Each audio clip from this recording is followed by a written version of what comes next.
অনেক মুরব্বী এখানে আছেন, নিজের চোখের সামনে কত বন্ধু বান্ধবকে দেখেছেন কোরআন তেলাওয়াত করতে জানতো না। ওরে আল্লাহর গোলাম, অথচ একজন সাধারণ কাঠুরিয়া কোরআন পড়তে জানতো না, কিন্তু কোরআনকে ভালোবাসে, কোরআনকে মুহাব্বত করার কারণে আল্লাহ রব্বুল আলামিন তার জীবনটাকে চমকায়া দিয়েছেন। চিল্লায়া বলা যাবে না সুবহানাল্লাহ। ইমাম গাজ্জালী রহমাতুল্লাহ আলাইহি অনেক বড় বুজুর্গ মানুষ ছিলেন।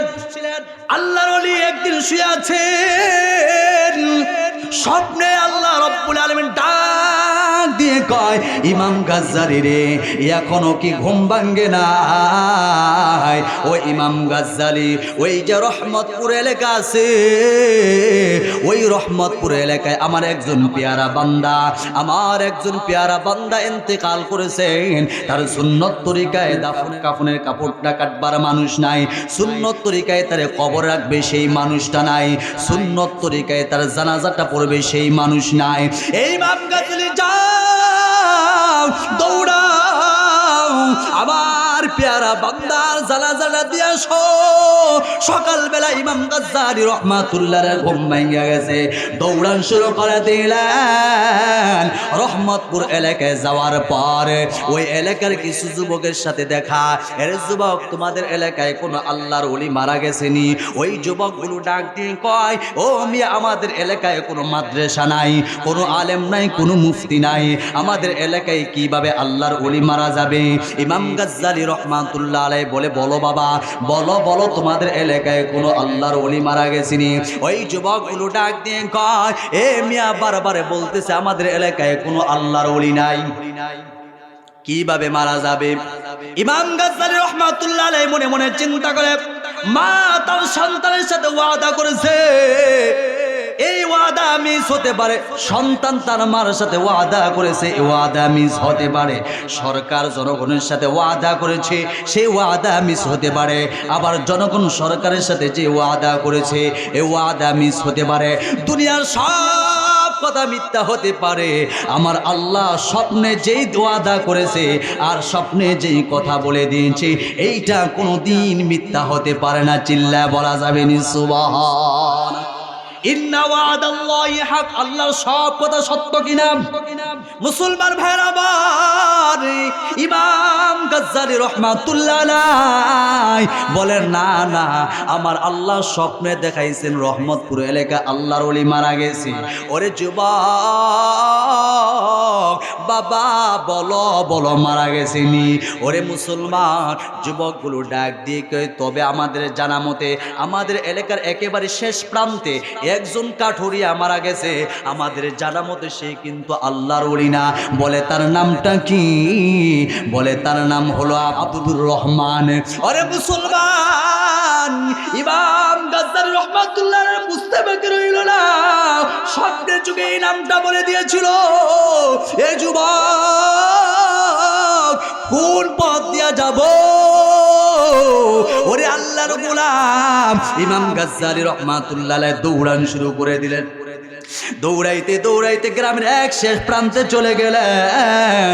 গিয়া দেখেন কাঠুরিয়ার সন্তান ডাক দিয়ে বলতেছেন, কে আছো? আমার আব্বাকে সুন্নত তরিকায় গোসলটা দিবা। কে আছো?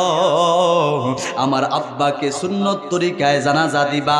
কে আছো? আমার আব্বাকে সুন্নত তরিকায় কবরে রাখবা। কেউ কোনো কথা বলে না। ইমাম গাজ্জালী রহমাতুল্লাহ আলাইহি ডাক দিয়ে কয়, যুবক রে, তোমার আব্বাকে সুন্নত তরিকায় আমি কবরে রাখবো। আল্লাহু আকবার বলেন। ইমাম গাজ্জালী রহমাতুল্লাহ আলাইহি সুন্নত তরিকায় ওই কাঠুরিয়াকে গোসল দিলেন, সুন্নত তরিকায় তার কাফনের কাপড়টা কাটলেন, সুন্নত তরিকায় তার জানাজার নামাজটা পড়াইয়া যখন কবর রাখছেন,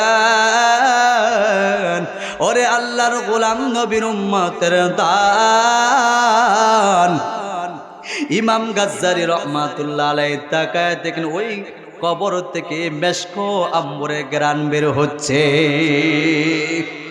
তাড়াতাড়ি কবর দিয়ে দাফন কাফন শেষ করে কাঠুরিয়ার সন্তানকে প্রশ্ন করলো, বাবা একটা প্রশ্ন করব, উত্তরটা দিতে লুকাইবা না। বলেন হুজুর কি বলবেন বলেন। বলেন তোমার আব্বা এমন কি আমল করেছে যে আমলের কারণে আল্লাহ রাব্বুল আলামিন তোমার আব্বার কবরটাকে মেশক আম্বর দ্বারা ভরপুর করে দিয়েছে। ওই কাঠুরিয়ার সন্তান বলেন হুজুর আমাদের জানা মতে আমার আব্বা এমন কোনো আমল করে নাই, তবে যান আমার মার কাছে যান। পর্দার আড়াল থেকে ইমাম গাজ্জালী রহমাতুল্লাহ আলাইহি ওই কাঠুরিয়ার বিবিকে প্রশ্ন করলেন, বোন তুমি লুকাইবা না, সত্য কথা বলো, তোমার স্বামী এমন কি আমল করেছে যে আমলের কারণে আল্লাহ রাব্বুল আলামিন তোমার স্বামীর কবরটাকে মেশক আম্বর দ্বারা ভরপুর করে দিয়েছে। ওই মহিলা ডাক দিয়ে বলেন হুজুর আমার জানা মতে আমার স্বামী এমন কোনো আমল করে নাই, আমার স্বামী একজন কাঠুরিয়া ছিল, আমরা গরিব মানুষ। তবে হুজুর একটা জিনিস দেখতাম, আমার স্বামী প্রতিদিন বাজার থেকে যখন কাঠ বিক্রি করে টাকা পাইয়া ওই টাকাগুলো আমার হাতে দিয়া ওই যে রুমটা দেখতেছেন ওই রুমের ভিতরে ঢুকে ভিতর থেকে দরজার নক করে ওই উপরে বান্ডেল করে একটা কিতাব আছে, ওইটার নাম হলো কোরআনুল কারীম।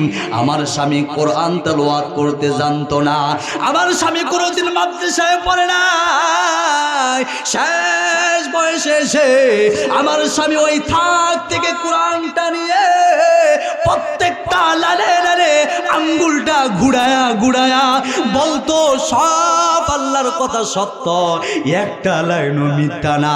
আমি হতভাগা কোরআন তেলাওয়াত করতে জানি না, আল্লাহর সব কথা সত্য এই বলে বলে চোখের কোনা দিয়ে পানিগুলো দর দর দর দর করে জমিনে পড়ত, ওই ফুটাগুলো কোরআনে পড়ত। মুসলমান ভাইয়েরা আমার, ইমাম গাজ্জালী রাহমাতুল্লাহ আলাইহি কোরআনটা হাতে নিয়ে তাকায় দেখেন ওই কাঠুরিয়া যে কোরআনটা পড়ত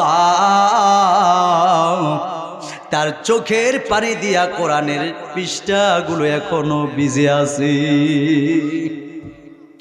এরে মুসলমান যুবক দিলটা নরম করে দিবেন, আমরা অনেকে আছি কোরআন তেলাওয়াত করতে জানি না। ওই কাঠুরিয়া কোটিপতিও ছিল না, দিন আনে দিন খায়, নুনানিতে পান্তা পোড়ায়, কষ্টে কাটে দিন, চোরা সোদে দিচ্ছে তাকে মাথার বোঝারিন, চোরা সোদে দিচ্ছে তাকে মাথার বোঝারিন, দিন আনে দিন খায় কিন্তু আল্লাহর কাছে এত মাগবান। এই জন্য যুবক আমি বলবো মরার আগে মরণের প্রস্তুতি নেওয়া দরকার আছে না নাই? কোরআনটাকে শুদ্ধ করা দরকার আছে না নাই? ওরে আল্লাহর গোলাম নবীর উম্মত, কোরআনটাকে শুদ্ধ করব তো ইনশাআল্লাহ, করবো তো ইনশাআল্লাহ।